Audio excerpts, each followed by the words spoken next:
বাংলাদেশকে শোষণ করতে চাওয়া পাকিস্তানের রাজনৈতিক এবং অর্থনৈতিক অবস্থার করুণ দশা। ভঙ্গুর অর্থনীতির কারণে ঠিকমতো খাবার পায় না দেশটির বাসিন্দারা। গণমাধ্যমে প্রায় খবর আসে ত্রাণ নিতে গিয়ে পদদলিত হয়ে প্রাণ যায় মানুষের। সরকার পরিবর্তনের পরও কোনোভাবে সংকট কাটিয়ে উঠতে পারছে না ইসলামাবাদ। রীতিমতো হিমশিম অবস্থা। অর্থের জন্য বিদেশিদের দ্বারে দ্বারে ঘুরছেন পাক প্রধানমন্ত্রী শাহবাজ শরীফ। এবার বাংলাদেশের অর্থনীতি নিয়ে মুখ খুলেছেন তিনি। বলেছেন বাংলাদেশের দিকে তাকালে তিনি লজ্জিত হন। এ নিয়ে একটি প্রতিবেদন প্রকাশ করেছে দ্য হিন্দুস্তান টাইমস। শাহবাজ বলেন, যে সময় বাংলাদেশ পাকিস্তানের অংশ ছিল তখন বলা হতো এই অংশটি পাকিস্তানের বোঝা।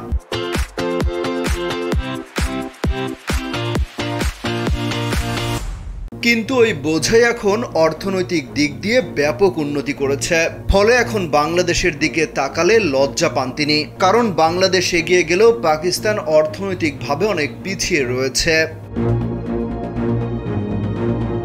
পাকিস্তানের ব্যবসায়ী নেতাদের সঙ্গে বুধবার একটি মতবিনিময় সভা করেন শাহবাজ শরীফ। ওই সময় তিনি বলেন, 1971 সালের আগে তিনি তরুণ ছিলেন। তখন বাংলাদেশের বিষয়ে নেতিবাচক মন্তব্য করা হতো। ওই বৈঠকে চিরপ্রতিদ্বন্দ্বী ভারতের সঙ্গেও ব্যবসা বিষয়ক আলোচনা শুরুর তাগিদ দিয়েছেন বলে জানা গেছে।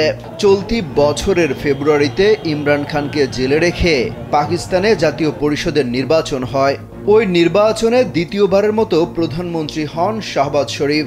গত কয়েক বছর ধরে পাকিস্তানের অর্থনৈতিক পরিস্থিতি নাজুক অবস্থায় রয়েছে। এই পরিস্থিতির পরিবর্তনের জন্য শাহবাজ শরীফের উপর চাপ রয়েছে।